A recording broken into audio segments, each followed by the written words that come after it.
And welcome back, Fourth and Long fans. It's your footy correspondent, Coach Donnie Hess here, back with another off-season supporter series chat. And ladies and gentlemen, coming to me from Melbourne, Australia, we have Ross joining the podcast today. Ross, thank you for joining me.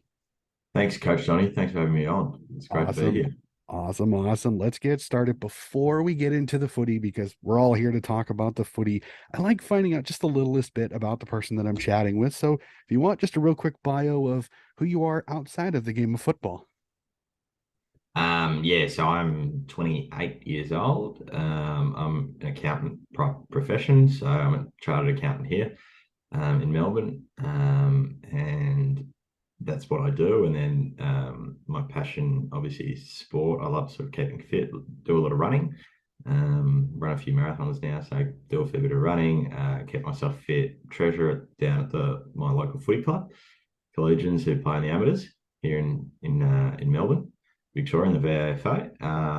And yeah, I'm quite a big Collingwood fan. So I think been a member now, probably I think 25 years. I think this year. Yeah, this year is 25 years as a member. So so quite a big fan and go basically most weeks we're playing in Melbourne. Man, So yeah, that's basically me outside footy is I'm an accountant. About to get married as well. So yeah, it's well, my congratulations. I know bit of we were supposed a bit of go probably ahead. self-described nuffy, basically sports nuffy, but yeah, footy nuffy. All right, yeah, and just real quick behind this is that we were scheduled a couple weeks ago, and he had his Bucks party, so we had to put it on hold for just the tiniest bit. So I wish you Yeah, much love, much luck in that in your future endeavors with your fiance. So, yeah. alrighty, we got to go to it. As a young man who's been around footy in a footy mad state in Victoria, I got to ask this: what is your favorite thing about the sport of football? I think other than like I actually love the game and sort of how basically the game, like the actual game itself, like no matter what footy you watch, it's always great to sort of see two teams competing against each other. I think that's fantastic. I think other than that, I think probably the greatest thing about football is how much of probably how much of a social equalizer it is. We talked a little bit about it just before we came on air. But it's just the greatest. I think probably it's really hard to describe, but I've lived in Melbourne my whole life, and basically, like if you're the person sweeping the roads on a Sunday morning, or you're a CEO, or you're a corporate high flyer, or whatever, or you're a tradesman, you will have a football team, and it's a point of conversation. I think it's something that brings people closer together, and it gives people a real great, especially here, it gives people a really great, sometimes a bit over the top sense of identity, but it's something that people really identify with. And I think that's probably the greatest thing about football, and especially the sort of the emotions of the game, but also the emotions of the fan. And I think how invested people are in Australian rules football is probably one of the most special things. I think you probably see it in other sports as well a little bit too, but I think probably in Melbourne because there's so many teams and this is sort of where the birthplace of Australian rules football's come from. There is genuinely like there's a genuine attachment to football teams, and I think that's what makes footy so special. And I look at people and I even look at my family like this. There's genuine that's sort of the first conversation point for most discussions between cousins and relatives and parents and that sort of thing. It's like, how did your football team go on the weekend? Like it's just what really I think brings people together, especially in this city. And that's what I think is great about it. Just that ability to bring people together. And probably through COVID, I think one of the things that you realize most is like how much the fans mean to the game and how much football means to people. Like you basically, as someone, I didn't come up with this, so I can't take credit for it. But someone said to me, they said, "Oh, you look at COVID, you look at the two things in football that you can't, that sort of, basically you can't not have, and it's basically the players because they're the ones playing the game, and the fans. You take away the fans, and basically the entire spectacle is, is pretty much dead. And you look at it that from the local level to right through to the professional and AFL level, it's exactly the same. So I reckon that, yeah, the ability to bring people together and give people a sense of connection is just amazing. Yeah, The best thing 100% about it. agree. Like I remember the first game back when they really started getting fans and the roar the first time holding the ball, the fans said the holding the ball, it was music to my ears to rehear it again. And I listened to it on an iPad with headphones, but it's one of those that you get so used to it that when you had those years when you didn't have any fans, that you lost that Mm. part of the game, that the ball, like it, and it's so loud and so cool. So I 100% agree with you Yeah, on that one, yeah, that 100%. I the reckon. fans are the lifeblood of it. They're the lifeblood of the club. There's so much to it.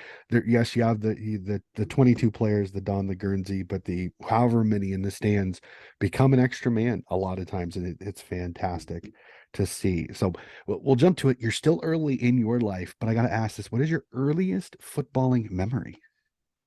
I don't know, from a personal point of view, I reckon I was kicking the footy around from sort of trying to basically kick the footy around from age basically. So like my first memory is like having this tiny little black and white footy bought down one of the local sports stores here. And it's still at my grandmother's house, and I would kick that thing up and down the hallway there and all that all day. That's probably my earliest footy memory.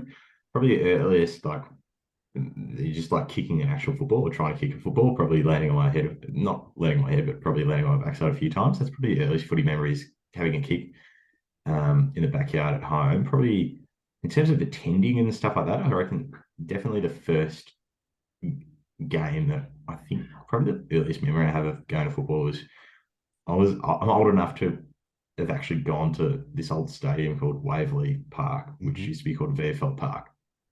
So I think the first actual home and away season game I went to was round 16, 1999. Collingwood played Hawthorn. And probably, yeah, the weirdest thing is like, I don't remember that much about the game other than we won. We didn't win a lot of games that year. We finished last, but we won.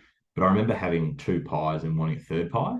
So that was probably like one of the earliest. So it's like, and it's one of these things as well. Like footy, like I would never, like I basically would never eat a meat pie other than when I go to the football. And like I don't do it all the time, but like sometimes I'm just, oh, I feel like a pie today.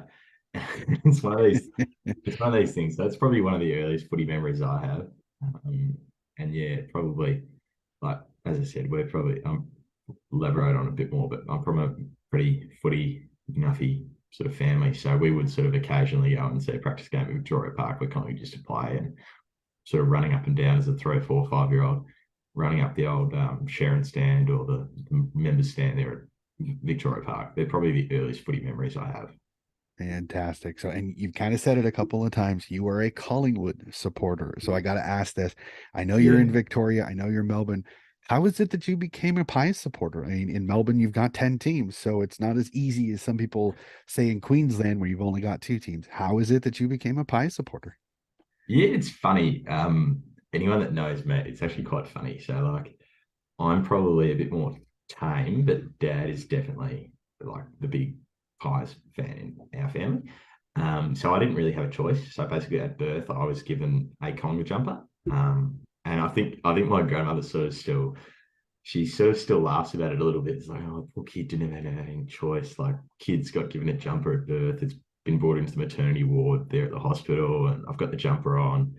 There was basically no other choice. So that's how I see it. Like we never had, especially in our family, like all yeah, myself or my siblings, we all barracked for Collingwood. There was no chance that anyone was going to be barracking for anyone other than Collingwood.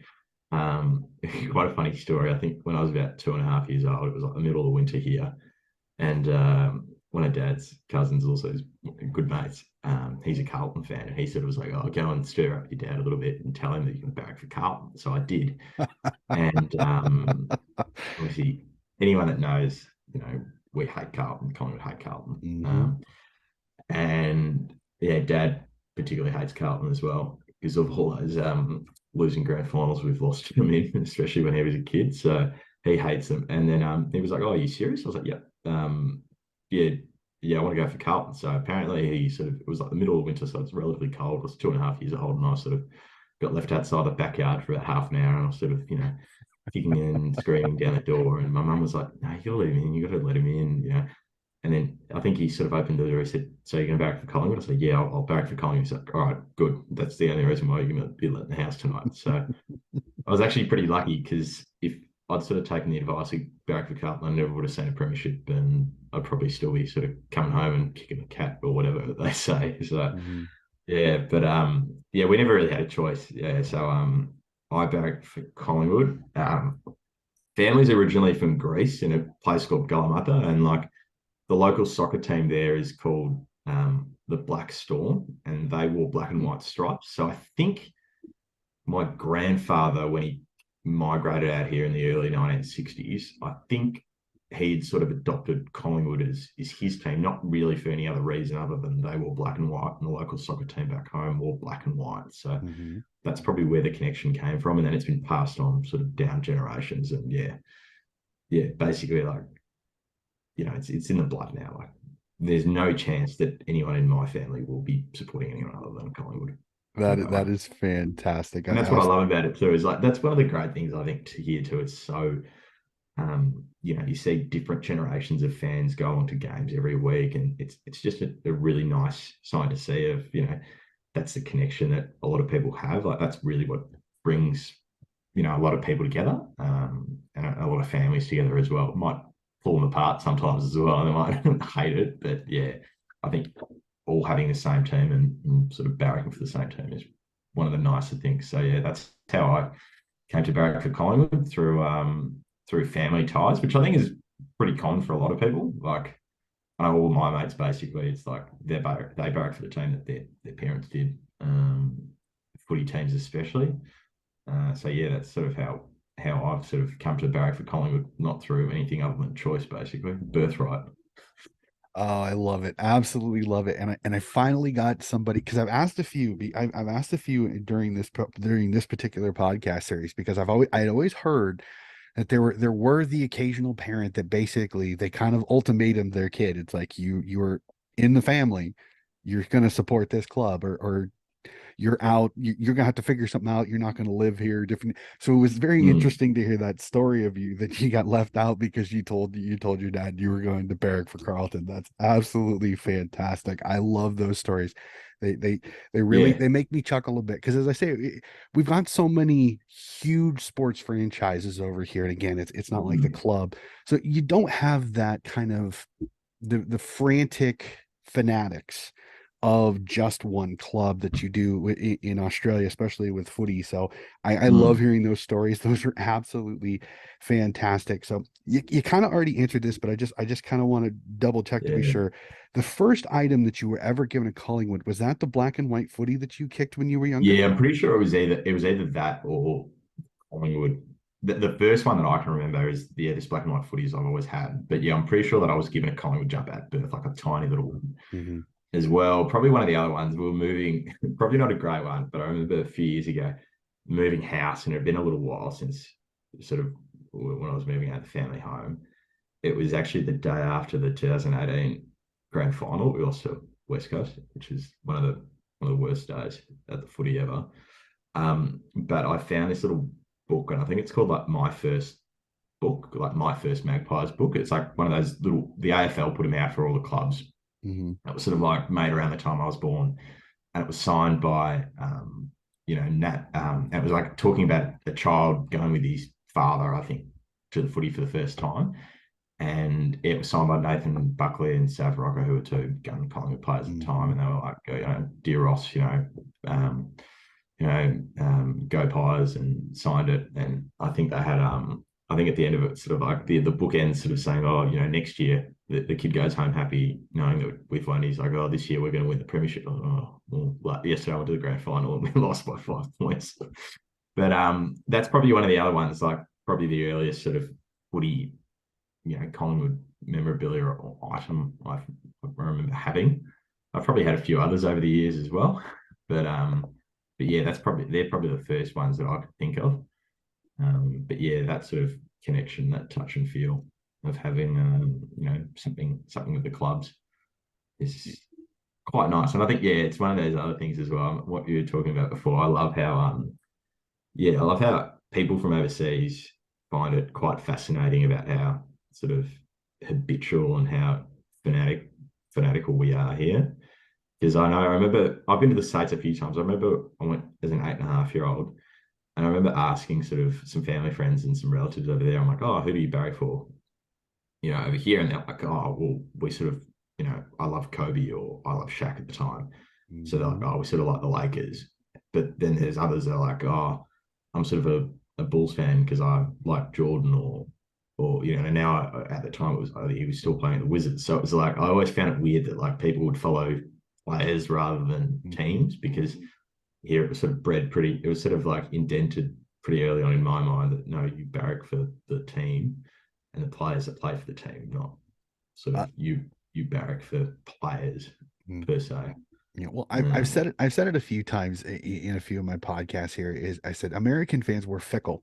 Yeah, we love winners, so oh you would yeah, be surprised how many people that, as you said, we barrack for players, but we also barrack for winners. So there are people that if you go back in their timeline, they were a Patriots fan, and then as soon as yes, Brady moved, they became a Bucks fan. But they were only a yeah, Bucks fan when they started winning, or they're a Atlanta Falcons fan during the 90s when they were really good, and then they became a Carolina Panthers fan, or New Orleans. Like they migrate. It's kind of interesting. Now there are diehards that watch their team and their team only, mm, but it is fascinating how many more people are very much fickle. They'll move about. So it's very fascinating. In fact, this is actually a great transition to my next question, because as I say this all the time. Being a fan and being a supporter is the most interesting thing in the world, because nobody does it exactly the same. Nobody does mm. fanning exactly like you. Nobody does fanning exactly like me. So I love hearing this. Can you describe your fandom or your supporter of the Collingwood Footy Club? Because as you said, you grew up with it. You were basically born into it, but you've gone into it and you've become a bigger fan as you've gotten older. So just a little bit about your support. You go to every game? Do you try to go to interstate games whenever you can? Do you try to make it, or are you one of those, if I miss a game, I miss a game? Yeah, I'm probably one where if I miss a game, it'll be like, oh, I'll miss a game, but I'll try hard not to. So I try to make sure that, like, it probably gets a bit annoying at home, but I try and make sure that we sort of I'll try and, make sure I can get to the game as much as possible. I do try and go interstate. I like sort of going interstate once a year, but it's sort of hard. It's hard to sort of plan. I think it's become a little bit harder now with floating fixtures. I know that this year Mm, we've got, I think, the first 16 rounds. And as I said, I'm sort of involved with some local footy here as well. So that makes it a bit typical because it's funny, like we play locally, like back in the day, it's sort of like when dad started going to the footy and when, my dad and my aunt and they would go to the footy when they were kids and teenagers, it was like VFL footy back then, which is now AFL footy, was played at 10 past 2 o'clock, and then it became 10 past 2 on a Saturday afternoon. And that was basically when every team played. I think the Swans used to play, when the Swans moved up to Sydney, they would play Sundays every second week up in Sydney for home games. But so it was sort of very regimented as to when you played. Whereas now there's sort of a lot of different times and so it's pretty hard. But I try and, I've got reserve seats, so I figure I may as well try and get to as many games as I can. And if I don't watch the game, I'll try not to sort of follow the score. I'll come home and try and watch like a good chunk of the replay to try and see. I find footy really hard to watch on TV because I don't feel as though it's hard to say, but I actually love watching a game and love watching the battle between the two teams. So I actually like sort of how teams set up behind the ball, where teams are set up offensively and defensively, and you can't. It's a bit of a struggle sometimes to see that when you're at home on the tally because the ball's just sort of the camera's following the ball really, so you don't really get a full understanding of why are they chipping the ball backwards here, and why are they trying to triangle kick in between 45-degree arcs and things like that. Whereas when you're at the game, you can actually see the entire ground, on the field. Like you can see all the players on the field, so you can sort of see where the game's going a little bit. And you can try and sort of telegraph it.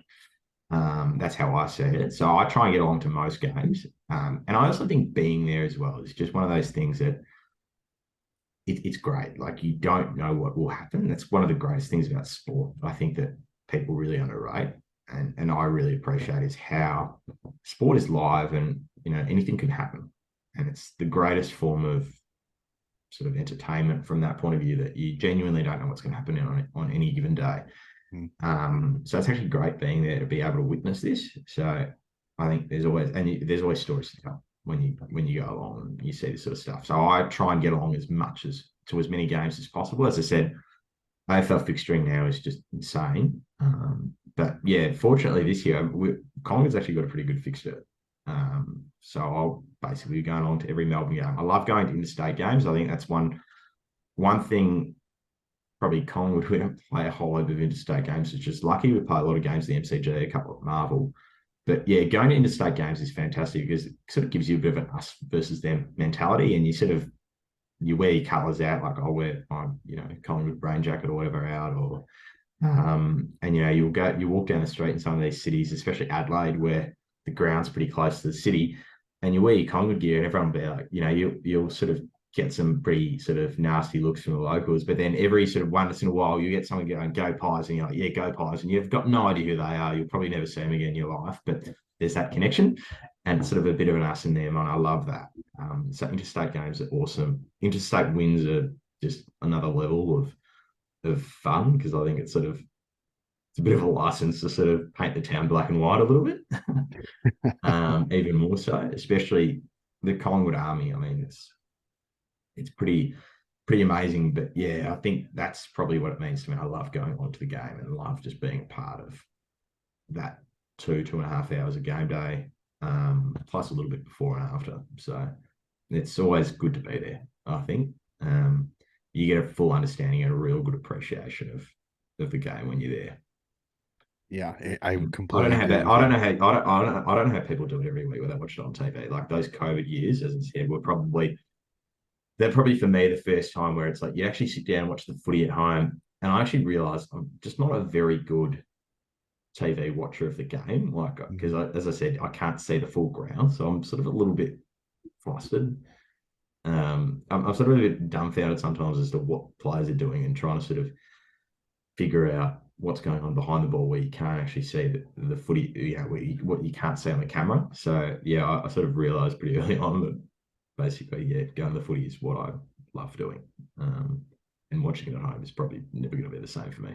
No, Without 100% understand it. It's the one thing that kind of being a fan over here is I've gotten used to it, but it is the one thing I cannot wait when I do get a chance to go to a game is to be able to see everything because trying to coach my guys over here, it's another thing that I notice myself is I'm not always watching the ball. I'm watching where are my defenders set up, where are my forwards set up, how's the setup in like if there's a ball up that's close to the sideline, I'm trying to see are my midfielders moving, different things. So I know exactly how you feel on that, but it's the only way I can watch the AFL currently is on my iPad as of speak. So right now I'm kind of stuck with that, but I cannot wait for that particular one. So we'll go to the next question. I think you kind of already answered this. First game you ever attended, you said was in 1997 at Waverley, correct?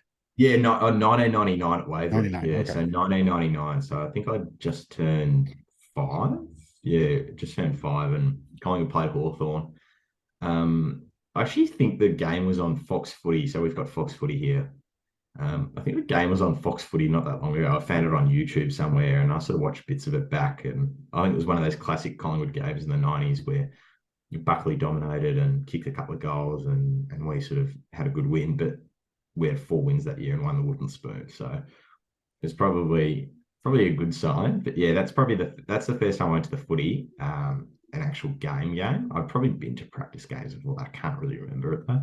And then the first time I went to the MCG, which is sort of for me like footy at the G is the pinnacle of like there's nothing better than footy at the MCG. Collingwood played Hawthorn round 1 the next year, and we won that game as well. And that's probably the first time I probably really fell in love and appreciated the game as well. Just like sort of rode that a bit of a wave, I guess, as well of being like, oh wow, this is quite kind of cool. And then from then on, yeah, basically I'd go with Dad most weeks, basically every single week after that. So from age 5 and a bit, yeah, I was at the footy every week.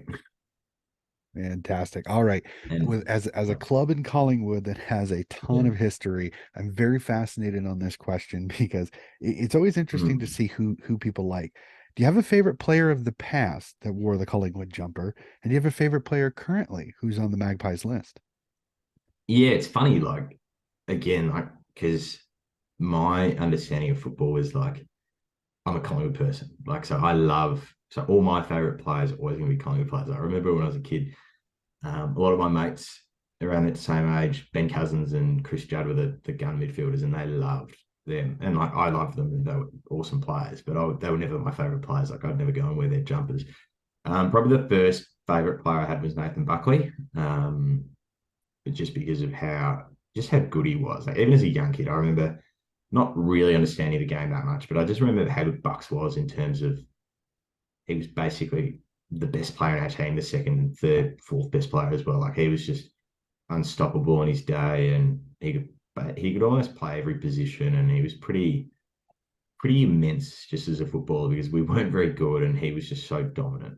And I think that as he got a little bit older, the team got a little bit better, and we made a couple of grand finals, and unfortunately couldn't win any of them. But he just sort of showed, how much of a great footballer he was, basically. And I think when I was a kid, the junior members at Collingwood used to be called Buckley's Brigade, which is like an absolutely great marketing tool. And like any kid that's probably born between like 87 and 95, probably went to a Buckley's Brigade clinic at Victoria Park in the school holidays like I did. And it was probably the highlight of their school year. The highlight of the year was to go to one of these clinics. And I think that's probably the first player that I really fell in love with was Nathan Buckley. And probably the other favorite player around the same time, we used to have this guy, Anthony Rocker, who kicked, these big bombs. He was actually at the Swans for a little while, your mob for a couple of years, Mhm. and then came to Collingwood and was an absolute star, centre half forward. So they were probably the two favourite players I had as a kid. It was actually funny. One player that I really loved when I was younger was Nick Davis when he was at Collingwood. Mhm. The Swans, and then I was actually really devastated when he went. So I had his number and everything, and after Buckley, yeah, the next jumper I got was a number 19 with Nick Davis on there. And I remember when he left us and went to the Swans, I was like really, really upset that Nick Davis had gone. I sort of love the fact he was a sort of small forward, loved kicking goals, and a bit of a cheeky fella as well. But yeah, probably the other ones as well. I'd probably put Dane Swan up there as well. Like Swanee was just an absolute bull as a footballer, just dominant. And he's got like a magnetic, sort of, I wouldn't call it magnetic, but he's got this like very funny personality where like he pretends he doesn't care, but he actually does. And he's quite a funny bloke because I think he basically doesn't care about what people think, which I find kind of amazing. But yeah, they're probably the favourite sort of players that I have. Probably Buckley and Swan, I'd say, probably the top two of the past players. Probably currently now, I just love watching Nick Dacos. And the kid's 19. I think he's just turned 20 years old.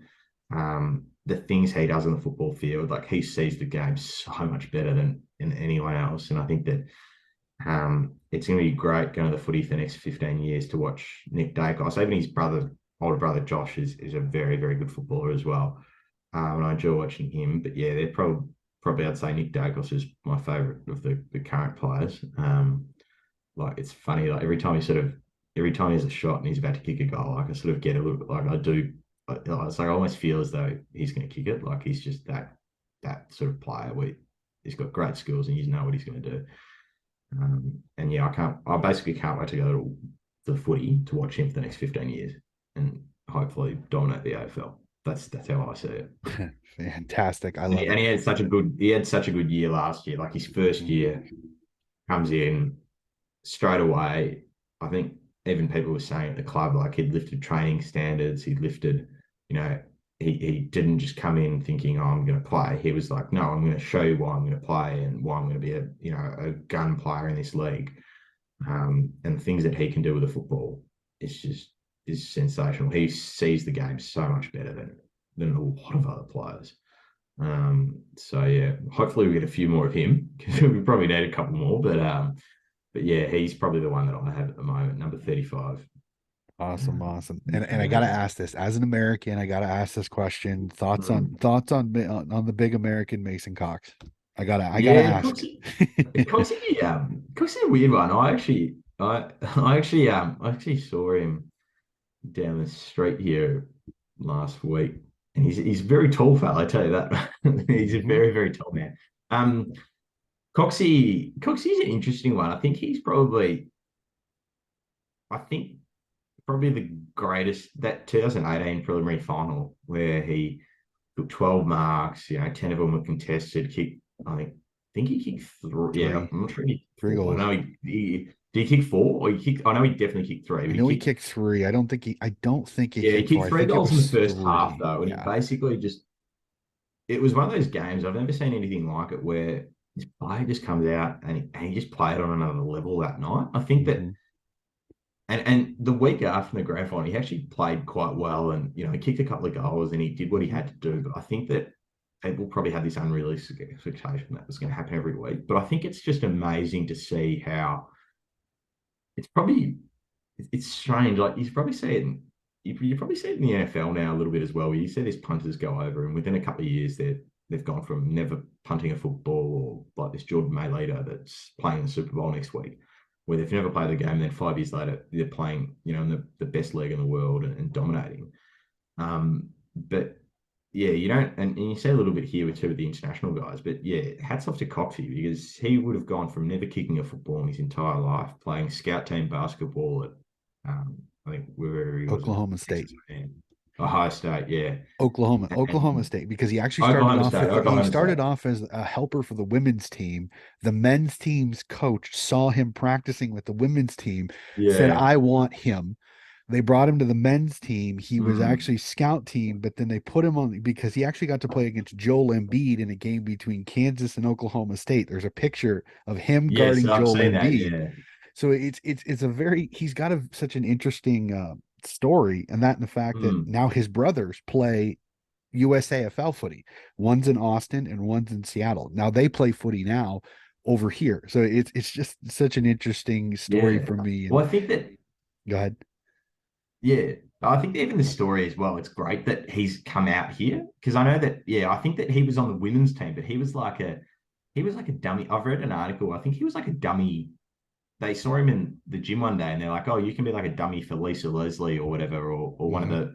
whichever, like one of the, whoever they sort of were trying to play against in the women's team that was sort of like a tall defender. So they needed someone to sort of role play or like sort of, Yep. playing scout team in training, which I think is amazing. And I think that his transformation is something that's really special. I think the thing with Coxie, I think is really underrated is his ability to sort of reinvent himself. Like he's sort of been a bit of a pinch hitting ruckburn, a key forward, a sort of secondary forward.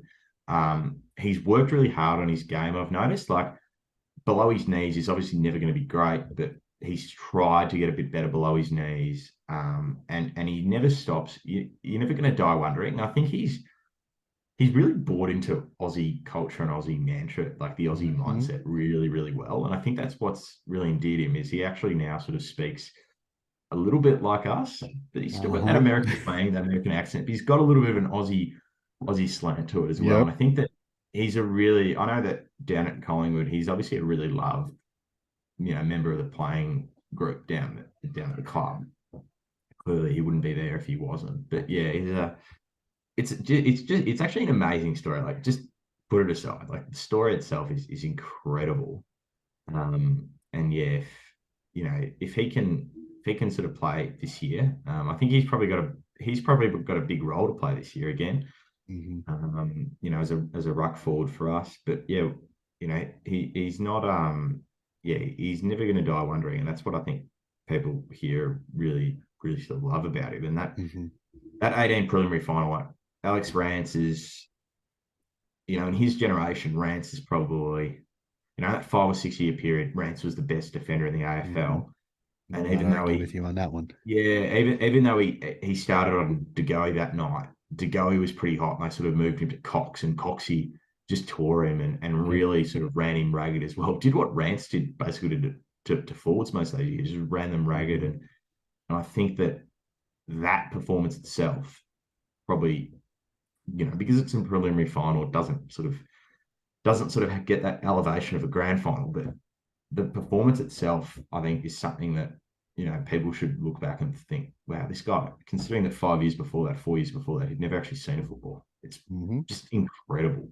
the transformation, and even now 5 years later, how well he's been playing over a period of time is a real testament to him. So, and I know, it's great to see that he's playing in the AFL. I'm sure there's probably, his brother's playing USAFL, and I know his parents come out here a lot and Mm-hmm. they love it as well. And it's one of those, it's one of those really nice stories, I think, as well. He's become an Absolutely. Australian citizen too, so I'm not sure you can, not sure if it's the American pie. He's maybe the Oz American pie, or Yeah, yeah. he's an interesting character. I met him. He comes over to nationals to see his brothers play, and I got to meet him and shake his hand. And he shook my hand, and it was like literally my hand disappeared. That's how big his hands are.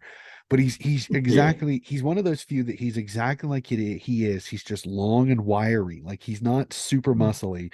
He's just long. He's in very Mm. linear. So he's an interesting specimen for sure. So Yeah. we'll go from It's why it's go one of ahead. the frustrations that I have actually. It's like if one of the frustrations at Collingwood I have is like we're probably not, like, as a team, we're probably not the best kicking team in the AFL. Like the Dacosses have magnificent foot skills, and so does Sidebottom and Pendlebury. But other than that, we don't have magnificent foot skills. But my view is like the game's pretty simple. If you've got a guy that's taller than everyone else, if you just kick it up in the air a little bit higher and try and actually kick it to a point where he's going to mark at the highest point, no one's going to be able to spoil it nine Oh times yeah. out of 10. So just do that rather than kick to his chest or his ankles or whatever. But Yeah, yeah, or if he at least can't he is mark it, very he at least can long. knock it down for a crumbing moving a forward coming forward to tap Yeah, like the tap. Like correct. he there for a while he became so good at the tap down. If he couldn't mark it, he made sure to tap it to a Mm, DeGoey or a Jamie Elliott who's screaming by in the process. mm, So then it's an easy catch, and then he's got a shot on goal. So yeah.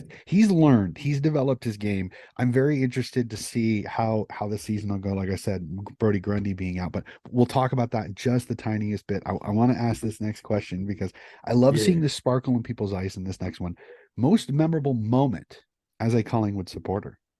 Oh, easily the 2010 grand final. Like the replay, that is, not the actual. The grand final itself was pretty gut wrenching to draw. Um, and I could actually, it was actually one of these games where you saw it coming as well. Like you thought, oh, geez, we've missed a few shots in the second quarter here, and we could have been well ahead. And then St Kilda came back, and they had a great team. Like, don't get me wrong, Rewalt, Hayes, Del Santo, Goddard, like they were a great team. They just, Lee Montagna. They had a yeah, lot of good ones. Montagna, even guys like Sam Fisher was a very, very good defender back then as well. Like Mhm. they just couldn't get there, and you knew they were going to come back. And it was one of those like gut wrenching games, like, oh god. But then the next week, probably probably the favorite, the moment was like we sat on, we were sort of sitting on the bottom level of the Olympic stand at the MCG, which is towards the punt road end, and it was when Rewalt took his mark in the grand final replay, and Heath Shaw, I could actually see, because I could see Rewalt took the mark, and I could see that Heath Shaw was actually running, and I thought he's going to get there, like because Heath Shaw was, he's a very sort of dogged player. You could sort of see, Mhm. oh, he's actually probably going to get here. And then he got there and he smothered the ball. Like he actually didn't smother the ball. Rewalt just missed it, but he put so much pressure on him that, it becomes, it goes from being, I think we were 1 goal 5 or 6 or something. I think we might have been 2 goals 2. Yeah, we were actually 2 goals 2, and they were like 0-0-4. So it goes from being a 4 point game to still being a 10 point game. And St Kilda, like you could sort of feel like it was almost like at that point in the game, all the pressure was out of the game. And from that moment on, I was sort of like, I just knew that from that day, from that moment and that day, that there was no chance we were going to lose. And the rest of the day was just unbelievable. It was almost magical. It was almost like it didn't happen. It was almost like, whoa, what actually happened here? And like you could see a few people, like I was 16, so I wasn't really like, I was old enough to appreciate it and loved it, but I didn't understand sort of the emotions, probably because it was the first one and I was still a kid. So there's still that little bit of a romance element. But you can see Mhm. sort of people like dad and all of his mates that we go to the footy with and their families. And a lot of the older ones were sort of like, they were a bit emotional, like a bit crying. And I was sort of like, oh, it's a bit over the top. But I could sort of see why, because people are so invested in it and they just love their team so much. And like, especially I think so. It's like my dad and one of my best mates' dads are a year apart. They're 58 and 57, and they've seen 2 grand final wins and 2 grand final draws. So they've seen so much, and probably 8 losses. So they've seen so much heartbreak that winning is just one of those like fantastic feelings. And I don't know, to probably put it into perspective, like the feeling, like when you play, and I've played for a long time, and sort of the feeling the 10, 15 minutes after the game when you won is fantastic. And it's sort of like great. You sort of talk shit with your mates, you sing the song, and everyone's really happy. And then you sort of go on your way after that. And that was sort of like the feeling that day.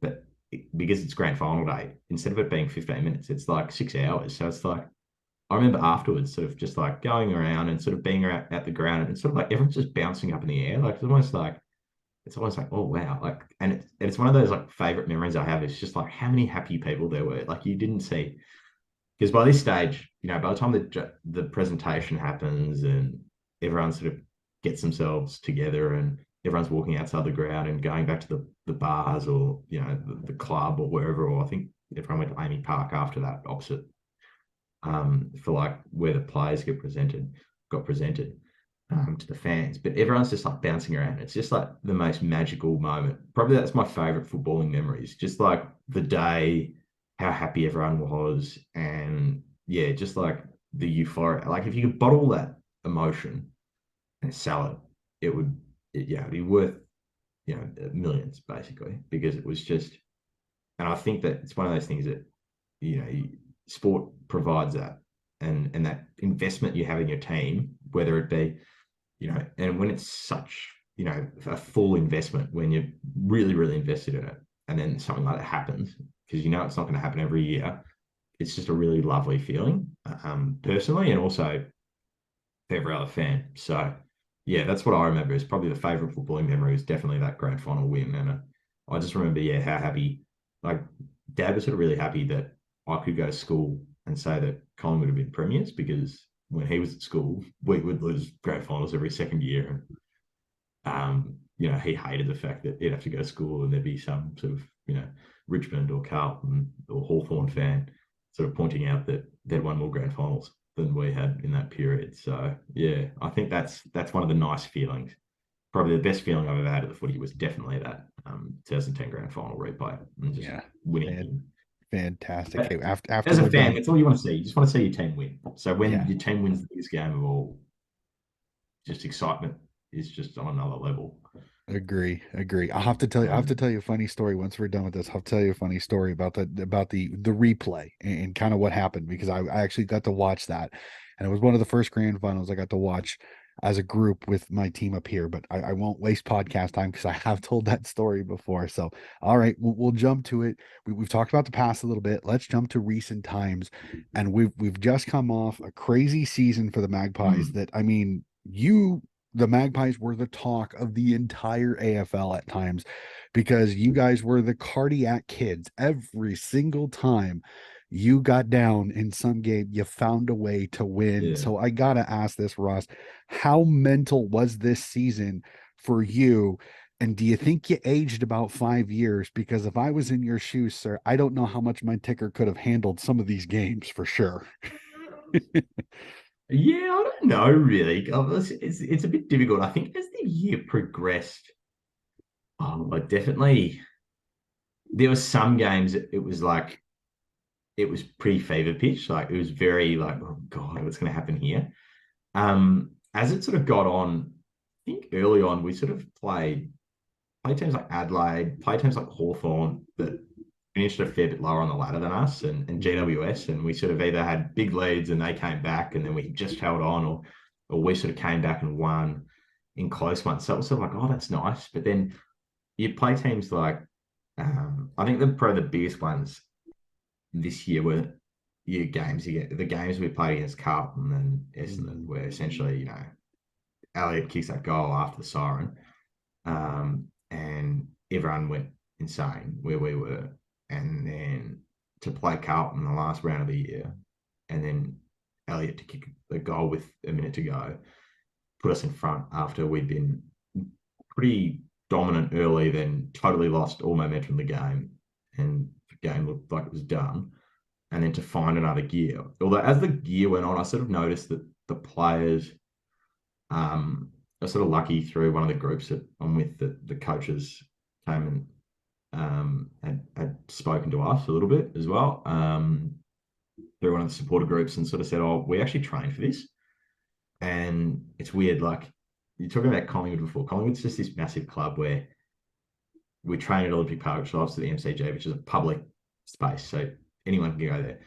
There are people that go and watch training every week, and a few of my mates have got to know these people. So it's like you hear what they do at training, and they actually train for situations like this. So when I'd heard all that, I sort of wasn't that worried. So it wouldn't age me that much because I sort of knew that the players out there had trained for this and they were sort of ready for it.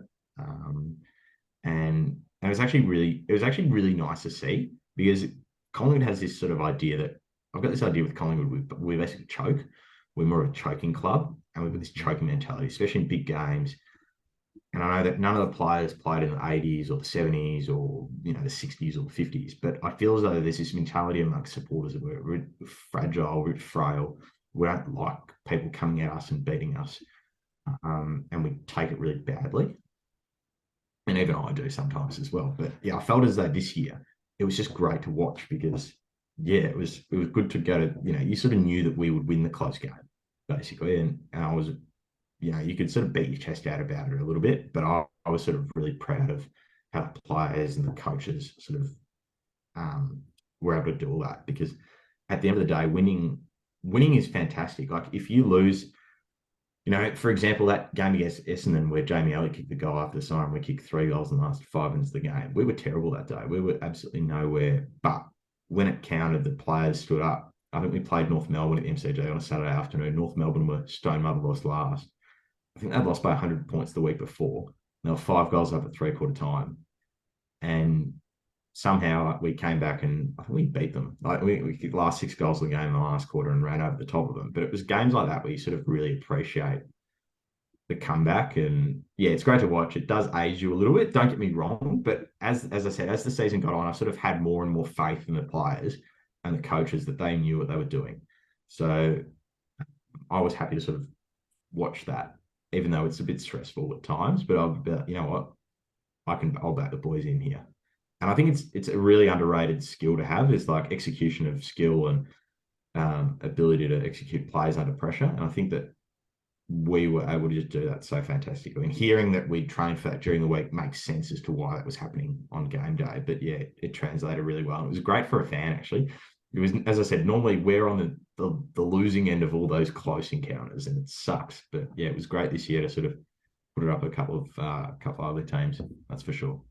Yeah, and definitely for sure. And again, your team was one of those that the previous year you were down in the bottom of the, unfortunately down in the bottom of the competition. But I kind of agree with what Nathan Buckley said. Is I don't think last year, the previous season, was a true indicator of Collingwood because if you look at the two previous seasons, they were in the finals. They were a tough team. They were there. So I kind of Mm. appreciated what they did because I think they kind of reality checked a lot of teams that Collingwood wasn't a bad team. They just had a bad season. Things just didn't go their way the previous year. So 100% agree with you. Yeah, So we'll jump from the 100%. regular. Go ahead. Yeah, I was going to say, even from from the difference between like 2020 and 21 was like we were playing a very dour. I know Buckley was he was sort of trying to like at the end of 2019, we'd sort of had a few wins against Geelong and some other teams playing a really dour defensive style of game. And then he tried to translate that into 20 and 21, and it just didn't work with the players. And you could sort of see it was wearing the players down, like very defensive, kicking 6 or 7 goals a game. And it was like, what the hell is this? This is really boring, especially when you're sitting at home, you've got nothing to do, and you're watching this game and there's no one at the game, but it's super boring and it's really defensive and it sort of gets you down a little bit. So it was actually good to go to the footy last season and watch a little bit more attacking footy, but Mhm. also the ability to win close games and sort of get over the top. And it does give the fan, like definitely would give me a little bit of a, pep in your step. Like you get excited by that and you want to see teams playing well. And as I said, I think we had probably a bad 18 months before that. We probably didn't play the best we could, but I think last year the sort of shackles off, new coach, new game plan, new system, new structure,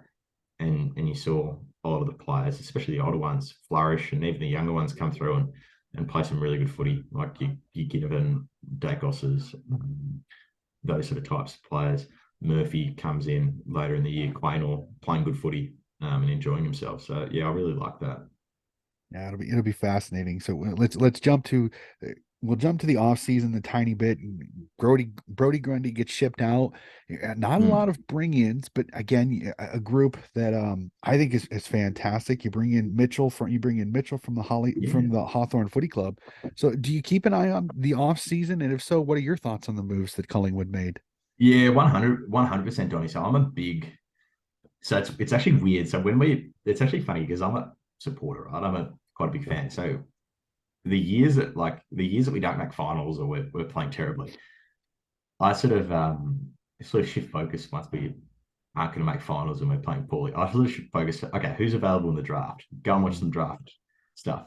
See who they're talking about in the draft. See who's up for trade. You know, look at what sort of list holes that we need to fill. So I'm fully over the offseason. Like I actually probably think it's a bit overdone, but I actually Mhm. enjoy the idea. Like I think here it's probably a bit oversaturated. Like we there's there's stuff like trade radio where they talk for 4 weeks about the Mhm. same stuff, and it's just like, oh, And okay. nothing happens.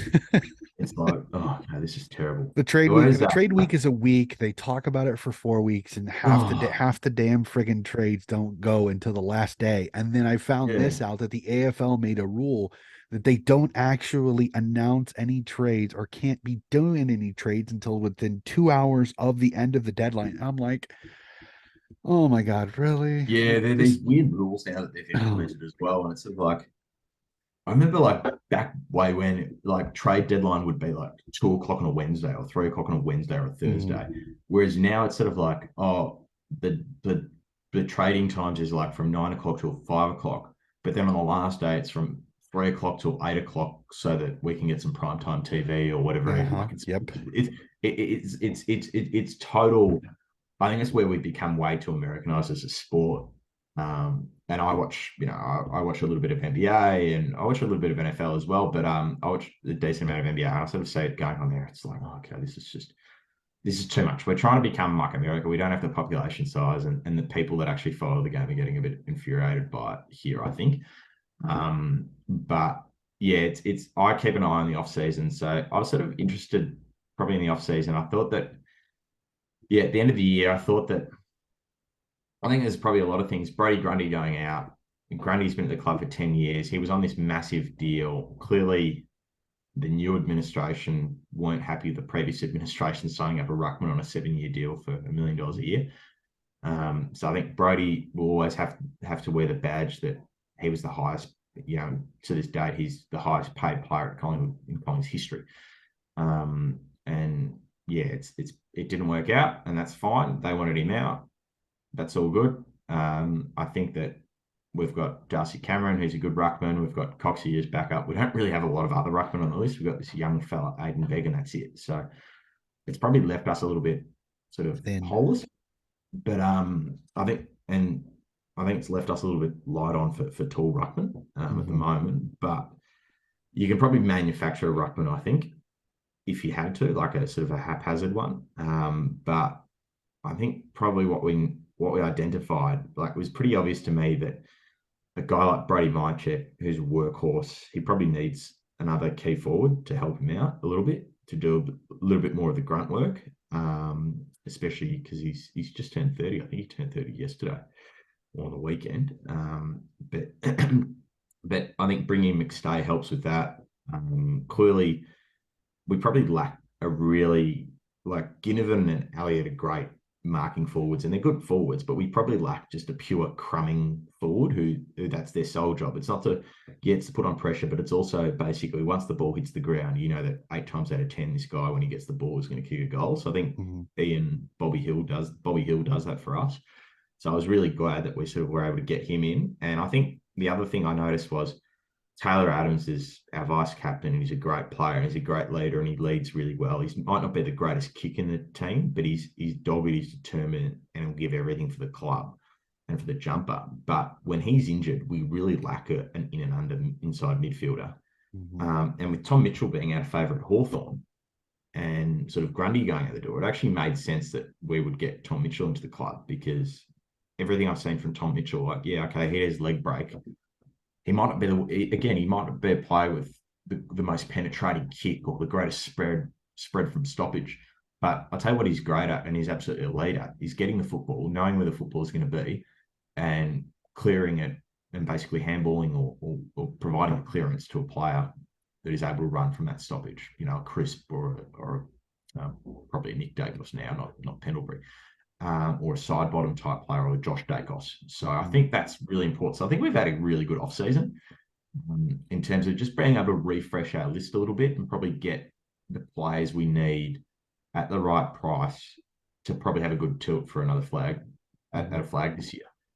Yeah. And over the next couple of years. So I'm actually quite happy. So I follow that. Our drafting, I think, I think our drafting was quite good this year. I know that we picked up a kid from WA called Ed Allen, whose dad played at Hawthorn and Fremantle, Ben Allen. And Ben Allen was, I think he might have best and fairest when Hawthorn won a premiership in 91. I'm pretty sure he won, but he was a very good player back then, Ben Allen, before my time. But his son is, I think, about 193 or 94 centimeters, and he hasn't really filled out in his body yet, but he's a big, tall midfielder with a good long kick. And it's probably something we needed. We probably don't have a younger, big body midfielder. So I think that really fills a hole that we had on our list. And hopefully he can come in and play some games. And I don't know how, I haven't heard too much. I'm not sure he'll probably play early on, but I think that hopefully as the year progresses, if you put some good VFL form together, he might come to the team and be a good player. And we picked up a bloke from the country football league as well. And we picked up another guy, Jacob Ryan.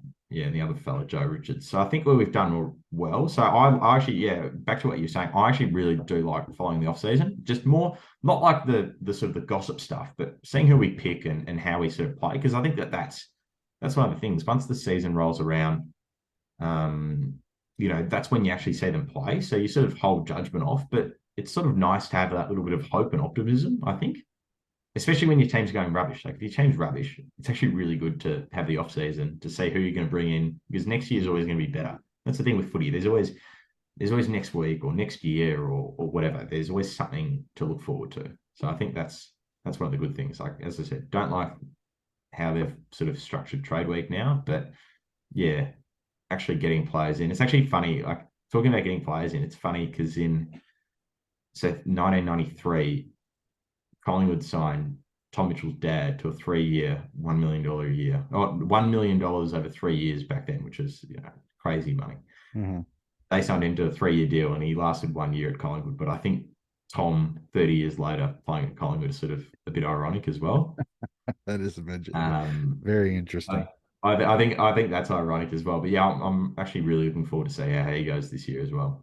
All right, I'll let you full on Nuffy. What are your thoughts on next year? Do you think the Collingwood, they can keep this magic and have another great season, be in the finals, potentially be a top 4 side, or you one of those you hold back what we call, well, some would say is expectations, because footy is a very unique creature. You just never know. Injuries, it can be an evil thing, especially with a thin ruck spot in Darcy Cameron, Coxie, and then unproven talent. I think that's the one thing as a Pies fan that I would be a little bit worried about is if Darcy Cameron goes down, how are your ruck stocks going to handle a season if he's out for 2, 3, 4 months? Yeah, I've got this. Yeah, I'm also probably a bit like you. I think that I try to look at things relatively optimistically, but also sort of logically as well. Like I think that, yeah, probably our ruck.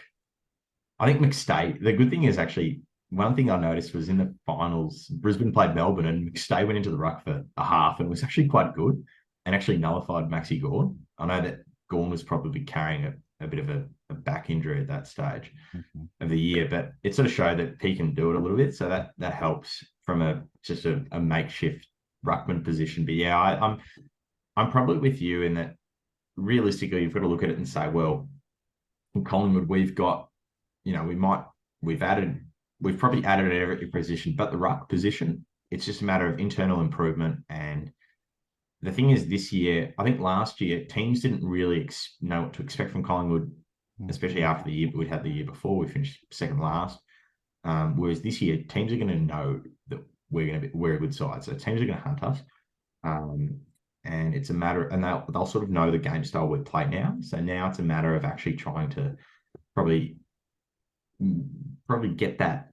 How would I say? Probably master that game plan a little bit better, or just nuance it a little bit so that we're not as predictable. But I think that chaos football is so unpredictable that it actually kind of works because it's chaotic for the other team as well as for us. So yeah, I think that we should probably be looking to play finals definitely, and making top four. Will we do that? I think we should be making finals. We should be winning 14 games, so we should be making finals. Is my view. Will we win 16, 17 that we need? It's probably the 16 we need to make top four. I don't know. That really depends, but I think it depends on how the season goes. But I think, yeah, one thing I do worry about a little bit is depth with our list, because I think that we've probably, especially coming off these COVID years and sort of a little bit of a lack of draft pool coming in, we might struggle a little bit just depth wise because we don't have a lot of sort of players in our reserves that have played a lot of senior footy. So I'd be a bit reluctant to say if we've got a few injuries, we might be in strife.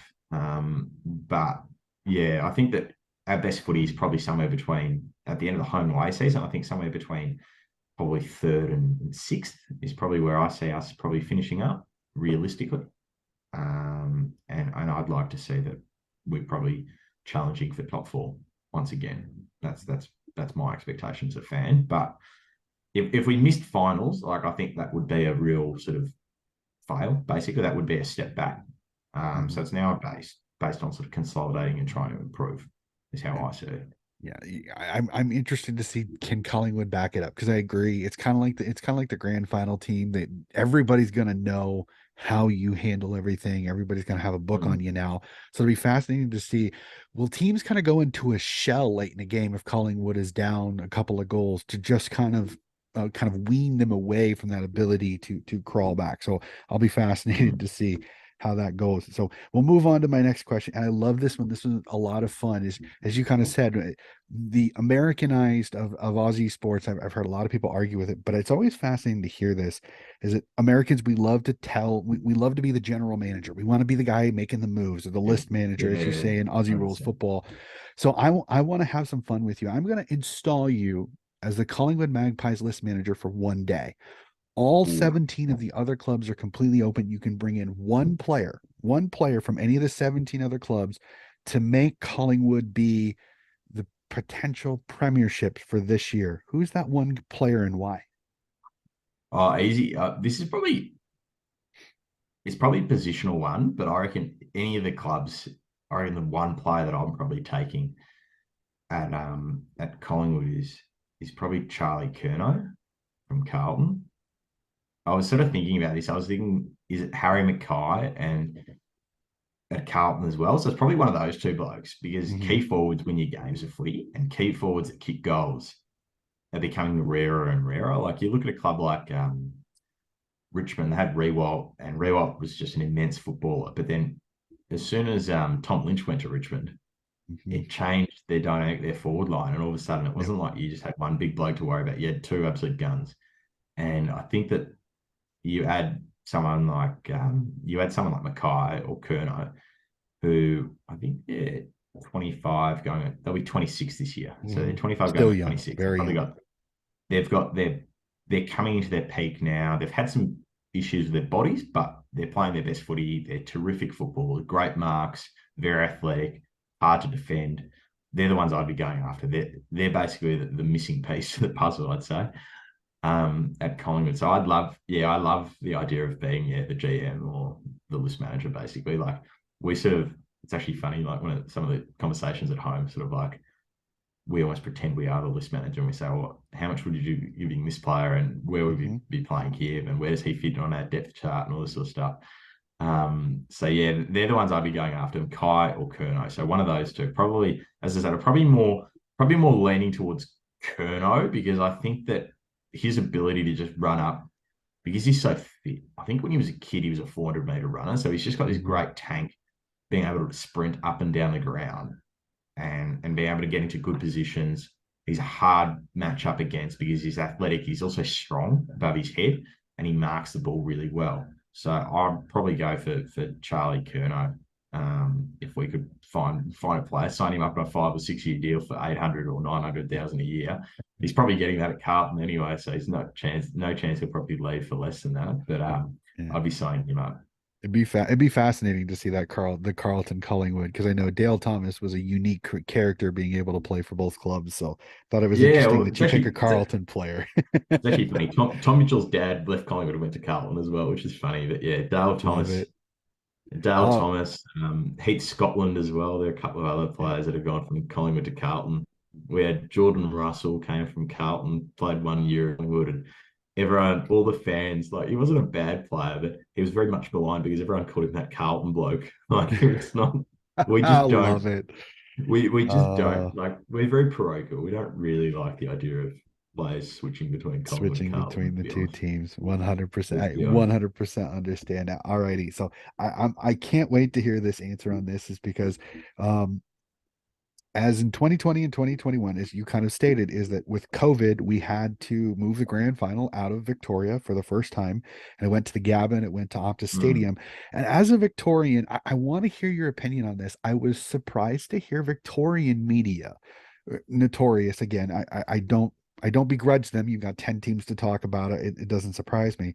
I was mm. surprised to hear them bring up the topic of, should we look into, and again, 50-year contract with the MCC, again, comment section, calm down. I'm Yeah, yeah. suspend reality for just the tiniest bit. Mm. Would you be at all interested at all, or is it completely a non-starter that the M's that the grand final potentially could become a traveling grand final, even if it for once every 4 years?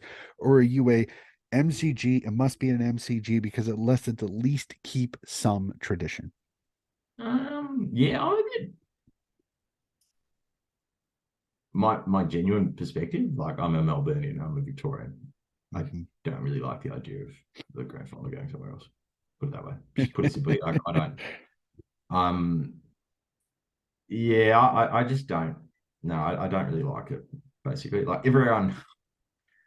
Yeah, I've got this view that playing the grand final of the MCG is actually one of the nice things. So Mhm.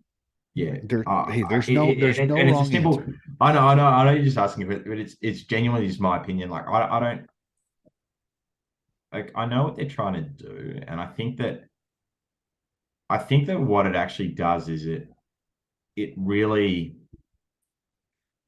I think it commodifies and it tries to commoditize what is actually something that might be valuable, but is actually I think a lot more valuable to the fans, and it actually belongs to the people.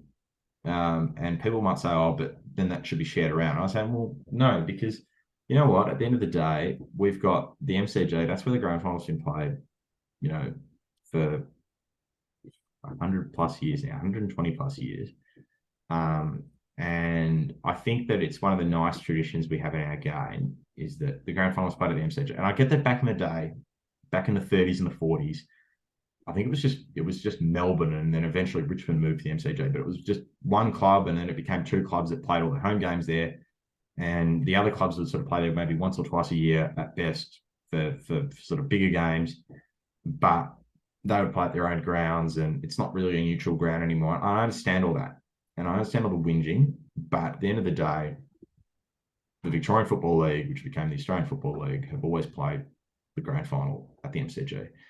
And I think that that's one of the nice traditions we have in sport. And if you try to sort of sell it to the highest bidding state government and or whatever in other states, I think all you end up doing is basically alienating fans who actually care about the game, and it just becomes about the money. And I think that's one of the big things about the AFL is the actual the league itself has become way too focused on sort of making money for executives and looking good for corporates and that sort of thing, and actually forgetting that the actual people and the members and the fans are the ones that actually make the game sort of what it is and Mhm. actually provide that special fabric to the game. So you don't I don't really particularly like I get with COVID things are really different, but I hate to think like I'd hate to see like, for example, the game. I know it probably wouldn't be played there, but imagine the game being played at the SCG where the capacity is 40,000. The stadiums,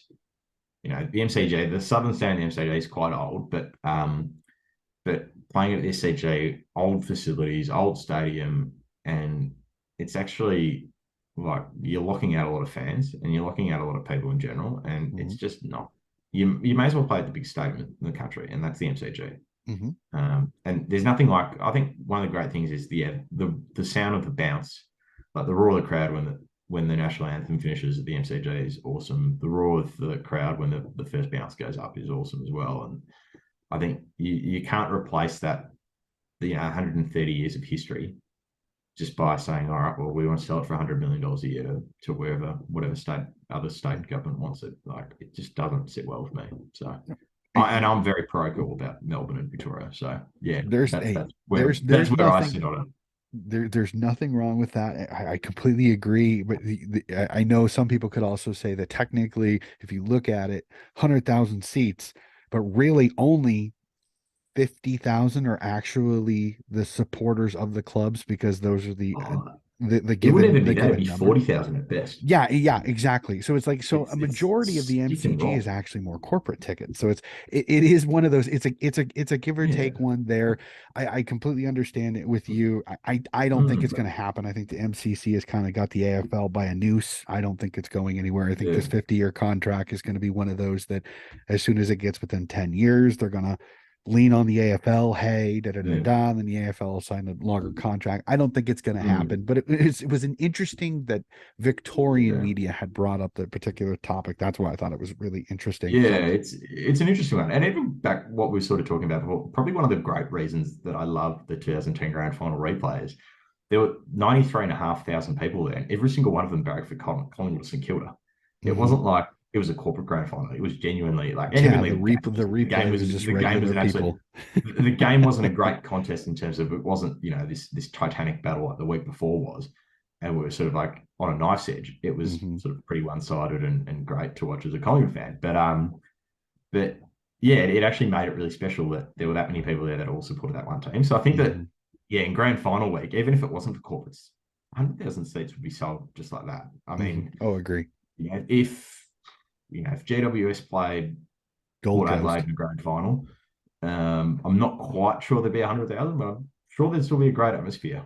I threw And I I threw think that up that's one what time. people got to remember. Gold Coast and GWS coming in, and I said I'd be fascinated to see. I mean, I know it's pie in the sky, but it'd be fascinating to see if that actually happened. That Oh, we would no, it get a would be. smaller attendant. We'd get a smaller attendance because you have two interstate squads that are both two of the two youngest clubs in the entire competition. Very little, very not as much history as many of the other clubs that are in there. It'd be fascinating to see. So I want to jump to this next one because I'm fascinated because for you as a Melburnian, Mm, the AFL decided this year to kind of go, hey NRL, we love your idea. We're going to steal it and we're going to change its name to Gather Round. So I'm very yeah. interested on this because Gather Round over in SA this year is going to have all 18 clubs over Mm, in South Australia. The majority of them going to be playing in Adelaide.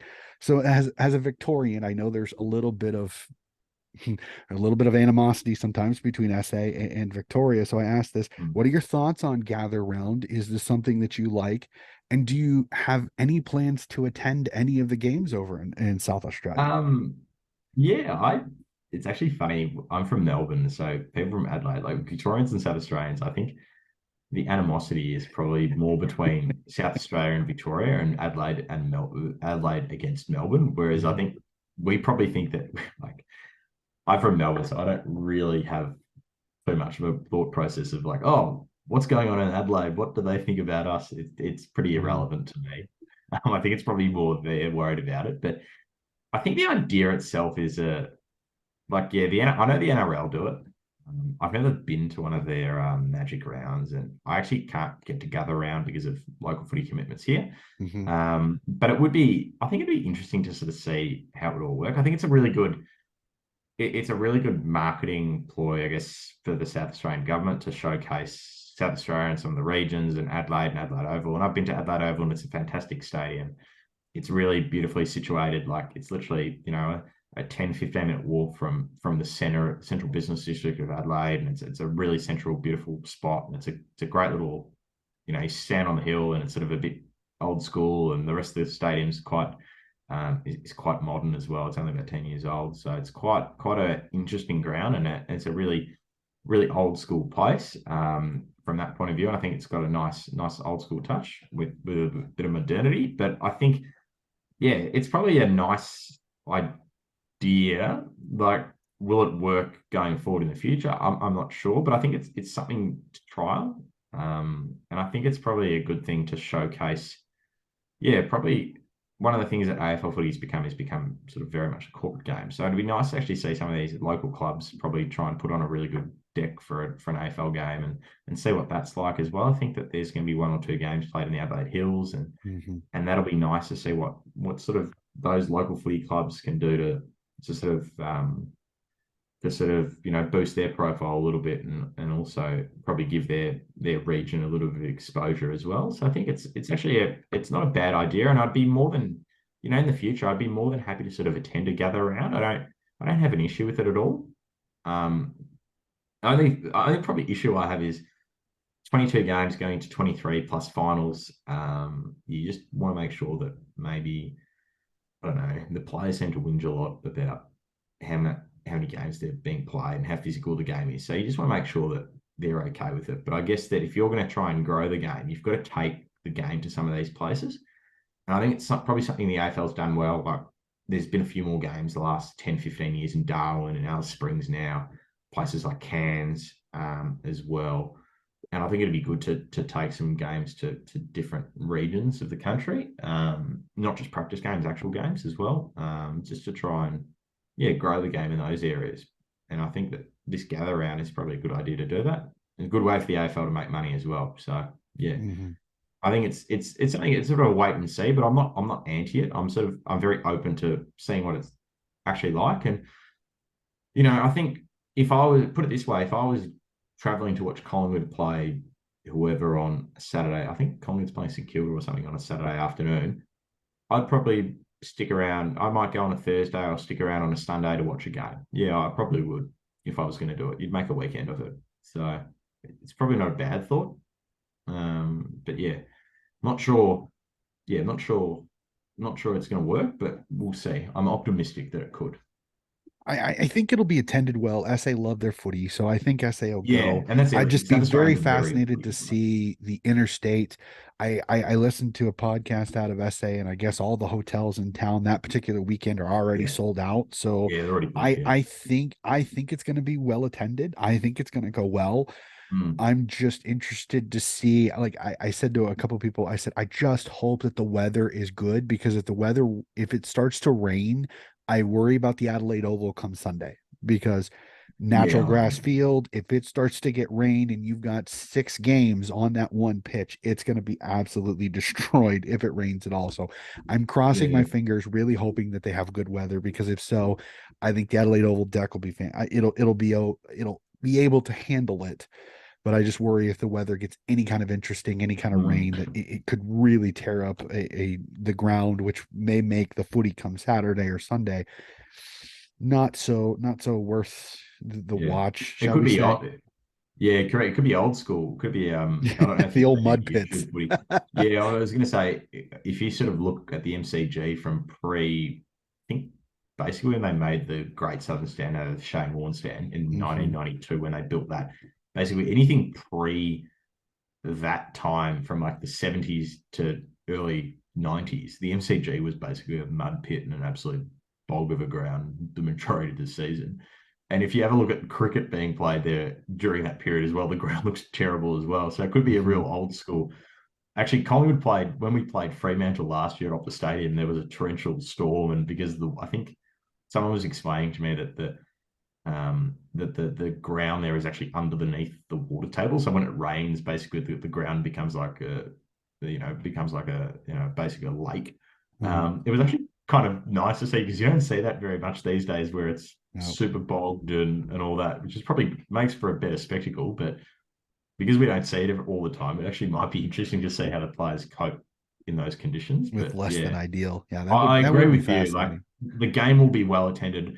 I think if it rains as well, that's one of the other things is if it becomes one of these weekends when it starts to rain torrentially or the weather's really, really cold, you'll find that a lot of these neutrals who probably went to watch their team and might go to another game, they're probably like, well, Yep, if I barrack for Collingwood, why am I going to go watch exactly. Yep.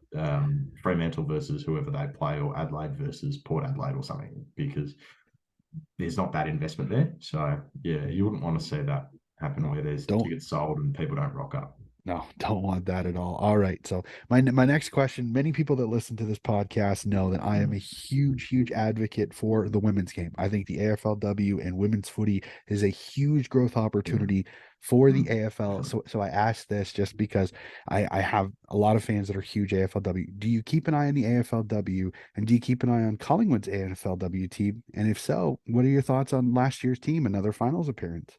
Yeah, I was thinking about this. So I do keep a track of probably the scores. Like I don't watch too many games, but I do keep a track of the scores. I know who sort of the main players are. Like I know that Bree Davey is probably our best player, and she's been one of the gun players in the league for a little while. Chloe Malloy, Ruby Slasher. I know I know who their names are, so Mm-hmm. I know the girls. I don't follow it too religiously, but as I said, I do keep a track of the scores. I think it's one of the things the AFL's noticed. I sort of look at it and think, goodness me, like the AFL, if they'd done this 20 years ago, oh my God, like the game would be so much better, Mm-hmm. progressed. One thing I do think with women's footy that I find really hard to watch is that the game style, I feel as though the women are really talented, and they're very good footballers, but I think they're coached as though they're male footballers too much. I feel as Mm-hmm. though they're trying to implement AFL systems into AFLW systems, and they don't actually realize, like, it's sort of like trying to coach a local football club here or like a US AFL club, like a professional club. I just don't think it really fits where the current mold of AFLW is at. But Mm-hmm. in terms of players themselves, like I know that one of the players, she used to play at Collingwood, she plays at GWS now, Alicia Eva. Mm-hmm. She was a few years older than me and she played at the same junior club and she was a star. Like she would win the competition best and fairest in the boys from like under nines through to 12s when she couldn't play anymore. Mm-hmm. And then I think she started girls team at the club because she wanted to just keep playing footy. And I think I think you've got to understand that these girls, especially the high level ones, the sort of the dominant players in the league are actually fantastic athletes. They can kick 45, 50 meters, both feet. Um, it's just, I think that, as I said, I think the way they're coached, it probably doesn't let them bring out their skills and sort of the game becomes a little bit sort of rugby like in terms of everyone sort of crowding around the ball and sort of gravitating towards the ball. The ground sizes are probably, in my view, a little bit too big as well. Um, and I think that would open the game up if potentially there wasn't, it would open the game up and be a bit more exciting. But I think, yeah, the AFL should have done this years ago. Like, Mm-hmm. this is basically one of the greatest catalysts of growth in the game. And if you have a look at, like, a lot of, not everyone that I know, but you look at a lot of the Collingwood people that I know, like a few of the ladies that sit behind us, they're genuinely passionate Collingwood people and they're females. And, and, and, and I think that's one thing that the AFL's really sort of harnessed now is probably the fact that with AFLW is that it's brought so many more women either back to footy, or back into sport or introduced them to it for the first time. And I think that's one of the great things is you don't want to limit your market as to who you're trying to appeal to. And I think that the clubs, yeah, as I said, if Collingwood had done this, if the clubs had done this 15 or 20 years ago, it would have been so much more progressed and down the road. And it's sort Mm-hmm. of, I think they're all kicking themselves. Like I think everyone from league headquarters, from the executives there to all the executives at the club, to all the players at the club, are kicking themselves that this didn't happen 20 years ago. Is how I look at it, because it's really grown the game. Well, And even though it might not, and it might be loss making at the moment, but I don't think I don't think mm-hmm. that's relevant because I think you're genuinely, the game's in an okay enough position at AFL level where you don't have to worry about clubs closing their doors every second week, but Mm-hmm. or every second season. But now you can sort of extrapolate this growth, and you're enabling basically a whole bunch of girls who never thought they would have been able to play, um, for the club that they love or in the sport that they admire, like they're passionate about. And you take, and you're giving them an opportunity. I think that's a great thing. And yeah, I couldn't, as I said, I'm not a huge fan of it, but I'm not a huge fan. I don't follow it week to week and all that really religiously like I do with the AFL, but I think it's a great, great thing. And if anyone who sort of says that it's not, I think I'm not really sure they understand the power of sort of being able to dream. Mm-hmm. And that's what this enables them to do. It gives girls the dream the same as boys, because someone like my sister could never have dreamt of playing for Collingwood, Mm-hmm. who's a year younger than me, even though I was never good enough and I'm still not good enough. But I could always say, oh, well, hopefully one day I could play for Collingwood. Whereas that was never an option for girls. So it's great to see that Mm-hmm. that's the case now. Yeah, 100% agree with you. And I think I, it would have been great to start it early, but again, I think this is something that with the paths now and youth footy and youth girls Mm. footy just exploding. I think this is we're only scratching the tiny bit of the iceberg on the surface of AFLW, and Yeah. I agree. I think eventually, I think financially, I'm not really worried about it because I think eventually it is going to pay for itself in leaps and bounds once you start getting 10, 12, 15 seasons in and you start getting so many new draft classes of girls that have been playing Yeah. since they were youth instead of having to stop at 12 years old because Oz kick stops at 12 for girls. Then they gotta go play netball, go play basketball, go play cricket, Mm. go play anything except footy. So Yeah. 100% agree with you on Uh, that one. So Yeah, and I think the other good thing as well is about the girls is like, yeah, the pathways coming through now are exactly the same for the boys as they are for the girls as they are for the boys. So I think that's a real game changer. Whereas I think probably early on you're finding all the girls they might have played footy when they were 5 or 10, between 5 and 10, and then they went off and mhm, played hockey or netball, or basketball, whatever, and then they've come back with soccer. mhm, But that's not the case anymore. I think there's more girls probably sticking to footy. And yeah, that flows through. And I think you're seeing that at the top level of the AFL. And as I said, it'll get to the AFL level where all these girls will go through the pathways, and then the ones that don't make to the AFL will play VFLW, and then the other ones will yep, play local footy as well. So it's it will take time, but I think it will yep. flow down. That's for It's sure. patience. Just patience Yeah. is what we need. So, all right. I'm Mm. gonna the next couple of questions, as I said in previous episodes, are a little bit of research because I want to get to Australia. It is on my bucket list. I want to go to as many of the stadiums in all of the states that I can. MCG, SCG, Adelaide Oval, Optus Oval, GABA. I want to try to get to all of them, as Mm. many as I can. I know financially it's not cheap, but I want to get there. So when I Yeah. go, I want to be ready. So when I go to the game, I ask this. As Americans, we love food at the sport. Mm. So I got to Yeah. ask, what is your go-to food when you go to the footy? Oh, yeah. Talk about not cheap. I know flights from America to Australia or vice versa aren't cheap, but Hmm. food at the footy is pretty dynamite.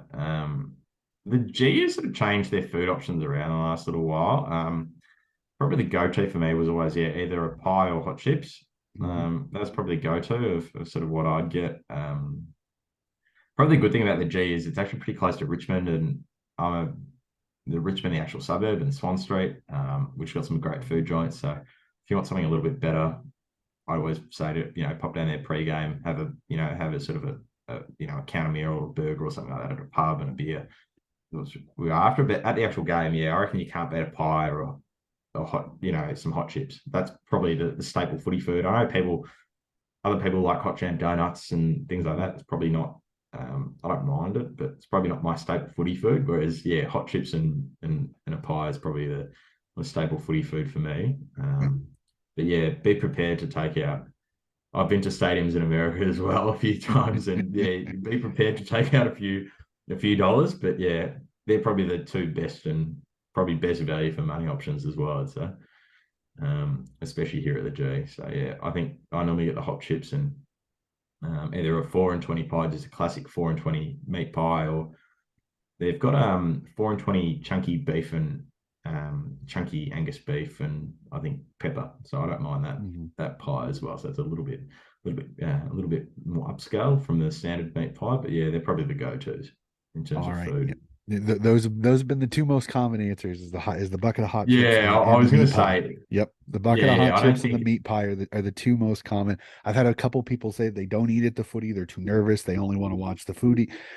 I've had I think one hot jam donut. It took me forever to finally get somebody to say hot jam donut, but I'd heard all about that. I'm not sure about sausage rolls, different stuff like that, but it's very interesting that everybody has a little bit of a different thought. So, and here there's a coup d'etat when I go is everybody is your seat, where you're sitting, how do you view it? So I got to ask this: where is your ideal place to sit when you go to the footy? So I probably got. So I sit behind the goals at the Ponsford end of the MCG on the second level, so just on the balcony level, which are great seats. Had those for 19 seasons. This will be the 19th season we've had those seats there. So it's great because you can actually see the whole game. So as I said, you can sort of see where the players are set up behind the ball, and it's fantastic. So I really like it there. But probably ideal for me would be on the wing, center wing, um, able to see sort of either end of the ground on that second level or third level, first couple of rows, and you sort of be able to see the whole ground. It's just magnificent, side on, and yeah, I think you feel really close to the action basically, and they're probably the spots I like being a little bit elevated. I know that sort of when you're lower down, when you're just on ground level, you sort of can't see what's going on as well over the other side of the ground. So I sort of like the idea of being elevated at the footy, and they're probably ideal seats. So either behind the goals or centre wing, but probably I'm probably leaning towards now sort of saying behind the goals because I've sat there for so long. So Mm-hmm. with a crew, like I go to the footy with the same people every week. So whether it's dad, a couple of dad's mates, he's been going to the footy with 45 odd years now, and their kids. So it's actually quite a good little crew. And then the people around us, we've been sitting for been with them for nearly 20 years. So kind of like that. It's one of those And nice things about being a season ticket holder or a member, as we call them here, is that you sort of get to know the people you sit with, and it's a you know it's a not everyone's the same. Everyone's got different views, but mhm. everyone loves a jumper, and that's what makes it great. Yeah. It's your footy family, as I've heard some Yeah, people yeah. say. Is that you kind of become family because you get to know each other. You're constantly always meeting there, so it's fantastic. So I'll go to my last question, and I Mm, love this question because I found that I'm now starting to look some of these up because I think it's fascinating for me to see history, and that is mm. favorite game of footy you have ever seen live on the telly at the ground. Doesn't matter, men's or women's, doesn't matter. What is your favorite game of footy you have ever seen? Favorite game? Yeah, this is probably bit hard. As I say, probably can't get past the 2010 grand final replay in terms of just like the fact we won a grand final was amazing. But honestly, probably the favorite game of footy I reckon I ever watched, even though the next week result was terrible, but the 2018 Collingwood. Oh no, probably actually no, probably the favorite game of footy is probably the 2010 preliminary final against Geelong. Um, so it's probably I think we kicked the first 7 goals of the game in the first quarter, and we just dominated them, absolutely mauled them, and the game was over at about 15-minute mark of the first quarter. Pendlebury was kicking goals on his right foot. Lee Brown had that crazy kick that sort of went 85 meters, bounced 3 different ways, and went through for a goal. And then Ben Johnson kicked his 7th goal, did a balk around Cameron Ling and kicked one on his left foot from 50 meters out and sort of put his hands up, and it's sort of like, wow, we're really on here tonight. And it's probably out of all the times I've seen Collingwood play, I thought that's probably the best team in terms of the best collection of individual players and team on the ground that we've had. And it's probably the best quarter of footy I've ever seen. Like we literally, I think Geelong had Gary Ablett, Jim Bartell, Joel Selwood, Chapman, Corey, Hawkins, like so all their generation, Scarlett, all their generational players. And we had our best team and we dominated them. And I just thought, wow, literally we're probably playing, the best side of their era, and we're completely mauling them here. And this is incredible to watch. So yeah, that's probably the best game of footy I've ever watched. From that point of view, and even probably the second one was probably the 2018 preliminary final against Richmond. where Mhm. for some strange reason, I don't know why, where the big Coxzilla came out and destroyed Alex Rance in Richmond. But I don't know why, but for some reason, even though Richmond had been totally dominant that season, I sort of thought before that in the week leading up to the game, I didn't want to say anything to anyone, but I was actually quietly confident that we were Mhm. playing really well and we could actually beat them. But then when we came out, I was like, oh wow, we kicked the first 5 goals of the game, and I was like, oh geez, like we could be on here. We could actually win here tonight. And then we actually did win. And it was sort of like it was almost surreal in a way. It was almost like I sort of pictured this happening, but I didn't want to tell anyone because I sort of was a bit scared that anyone because Richmond was so dominant. The same Oh thing, yeah. like Richmond was a dominant team of that era as well. And it's sort of nice to be able to have that over there. And I think they genuinely thought like it was one of those nights, sort of like the year later where we played GWS and lost in the preliminary final. Richmond fans, I think that night had the same mentality we had the year later. It was sort of like, how good's this? How are we going to get grand final tickets? Like, what are you going to do to get grand final tickets rather than shit? We've actually got to win tonight. Yep. So I think that was kind of nice to sort of stick it up them a little bit and probably and get the wood over them. But unfortunately, yeah, we did win the next week against West Coast, which makes it a lot sour. But yeah, probably that 2010 preliminary final, that first quarter was just best game of footy I reckon I've ever seen Collingwood play. Um, yeah, other than that, trying to think other games of footy. I reckon when I was really young, North Melbourne played Essendon, and North Melbourne were 12 goals up at like the 5 minute mark of the second quarter. And Essendon came back and beat them, and that was probably like the last era of like high kicking, high scoring, not that much defensive pressure.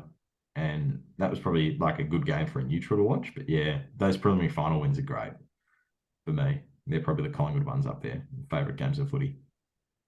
Awesome, awesome. I love hearing all the different ones and the smile on your face as you talked about it. Fantastic. So Ross, this has Oh, been an awesome because conversation. it brings back like the greatest. It brings back some of those sort of amazing memories you have, and you think, wow, you sort of think, oh, that was like X amount of years ago, but you can still remember Mhm. it like it was yesterday. It's sort of like, as I said, I remember watching Ben Johnson literally. He got a handball from Heath Shaw, turned Cameron Ling, who's the captain of Geelong at the time, turned him inside out, stepping around him once, goes back 50 metres out, left foot, kicks it straight through the middle, hands up in the air. Everyone around us is going absolutely nuts as well. Everyone's hugging everyone. It's like, geez, we're 7 goals up against the best side of the last few years, and we're probably going to play in a grand final. This is unbelievably awesome. You can't beat that feeling, in my view. You just can't One beat it. 100% agree. Absolutely love it. Love seeing it. Well, that is going to actually do it for the episode. That's all I have for the conversation. A brilliant conversation. I love your passion. It's fantastic to see that. So genuinely appreciate having you on the podcast today. Yeah. Love being on it. Yeah, I love your passion, Donnie. And as I said, I love hearing these stories of people from overseas, especially Americans who sort of gravitate towards our game. And it's great to see that Australian rules football, even though we're never going to be the number one sport in the world. It's great to see we've got a bit of a cult following over in other parts of the world. And yeah, I know some people that have been over there in the US, and USAFL is growing rapidly, and it seems as though hopefully in the future there'll be some more American players come out here. But yeah, been an absolute pleasure to have me on. So I really appreciate it. And go Awesome. Pies in 2023. Yep. Well, we'll cross our fingers that you're right that we'll maybe see some USA born players eventually getting drafted and potentially playing footy. So, ladies and gentlemen, that is going to do it for our episode again today. Keep an eye out. More episodes are still coming. We are going to get to the AFL season because that's what we do. We got to keep footy going all year round. So keep an eye out. Another episode will be back, and we will see you again very, very soon.